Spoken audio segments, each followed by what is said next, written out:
muscle cell, it's releasing factors. Same idea here, right?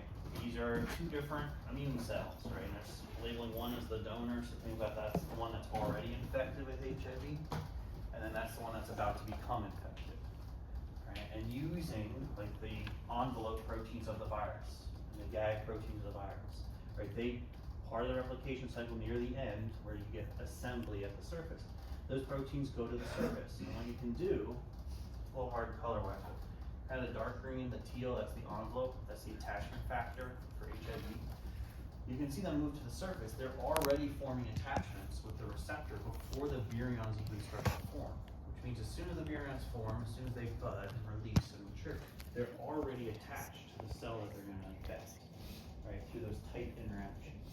And the viral proteins will actually shift around the edge, right? So the gag proteins like kind of scattered and pink around the edge.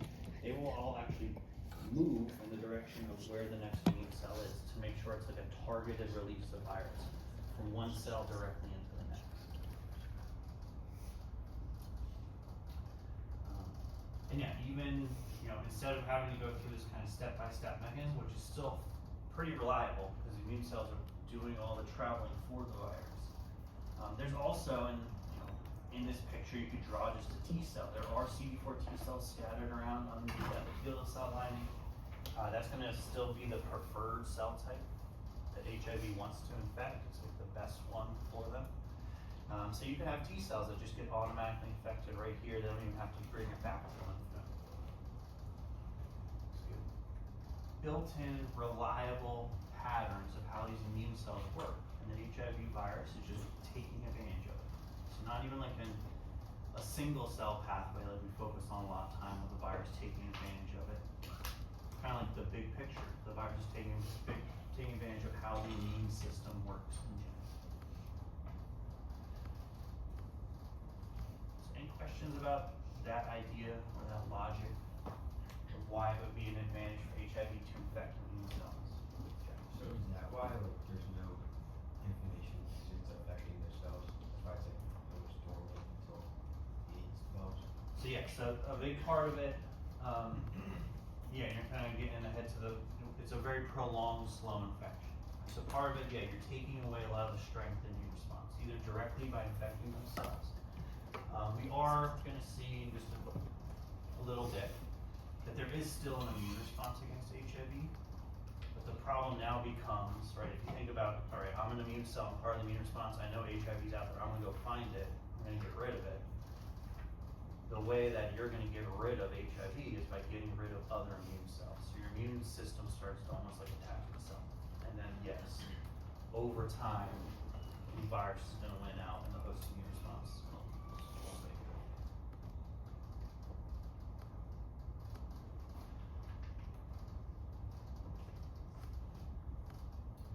And then, long term, right, the outcome of the infected cell, it's going to die one way or another. So it could be accidentally by the virus, right? The virus is doing a lot of stuff inside the cell.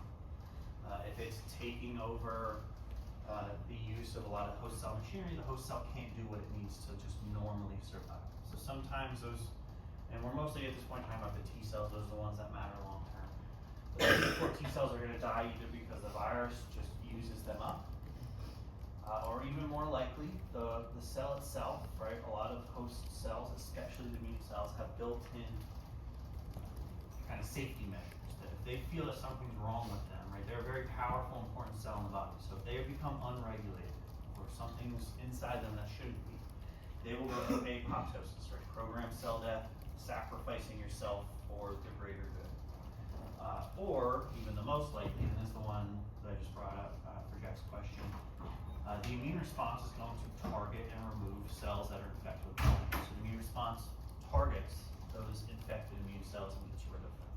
Clears them up, right? You get rid of the virus inside, but you also then lose the immune cell that was infected. Another way that cells won't necessarily die, but they will kind of lose their function is similar to that virological synapse picture on the last slide where we have like two cells come together. Think of the same idea, but just multiply by a couple. So instead of just two cells coming together and forming that synapse to the point where they can actually fuse their membranes, think about like 10 immune cells. They're all jam-packed, they're all interacting with each other, and now you have HIV spread, and the envelope protein starts to attach and cause entry and fusion with the virus, right? Direct fusion at the surface. So you get what we call these different syncytia, so that's plural, or syncytium is a singular, right? So this one big kind of conglomeration of cells. And you see the tan color is supposed to represent the nuclei, right? So obviously this would not function as a normal individual cell, right? It couldn't move, it wouldn't operate really the right way. It's a very sick and diseased cell. It's still a living thing, right? The virus can still use machinery in here, but right, the immune cell has kind of ceased to exist. You have this big syncytium, and you've lost again another member or many members of your immune response in this case. And yeah, so as we move to the next section, we'll do one more slide. Just think about the CD4 T cell importance. But if this is happening, that means over time, right? If cells are dying one way or another, if they become infected with HIV, that means your CD4 T cell number will go down. Right? You cannot replace them as fast as you are losing them inside your body. So yeah, here's the importance of the T cell slide that I said we get to. So the CD4 T cell is the most important aspect of this infection. Yes, dendritic cells can be infected. Yes, macrophages, some of them can be infected. But CD4, the classic helper T cells, because they help the rest of the immune response. Right, so again, some of you have taken immunology, some of you haven't. But just try to get the general gist of this slide, right? And I tried to bold it, right? All aspects of the immune response depend on these cells. They are the puppet master of the immune response. They tell things where to go, what to do, how much to do it. They even control the production of other immune cells, which includes themselves, right? So if they get sick, you start to lose the signal to make more T cells, right? So it's all leading to a progressive loss of these T cells. They are the ones that activate B cells. It's not this picture. Well, these ones will then go on to help the B cells, so kind of in this picture. But they help B cells. If you take CD4 T cells away completely, no more antibodies, which are, again, a huge part of your immune response. Another variety of T cell is helped by the CD4 helper T cells to turn on, and they hunt around for like virus-infected cells. They recruit and turn on macrophages and other phagocytic cells. There's the idea of where they're increasing the production of immune cells. All your white blood cells, all your immune cells come from stem cells in the bone marrow. So there are not signals being received. Your body thinks you have enough, when in reality, you don't. They can induce apoptosis. They get rid of infected cells. They regulate everything. They control everything. They make sure the immune response is strong enough, but not too strong, right? So you can start to experience things like autoimmunity because your immune response becomes unregulated, right? And in reality, any type of pathogenic infection, or all different types of microbes, are always going to be controlled by CD4 helper T cells. They decide what type of immune cells are turned on the most, right? How to kind of customize the approach to immune response. So the basic question, right? In the picture, what you're seeing is the CD4 T cells on the right. It would be activated, and then it would go on to help all these different cells, plus like 10 others that you can think of. Okay. But put all this together, and the question I would ask next, if we start to lose all of these, right, the logical answer is you also lose all of this.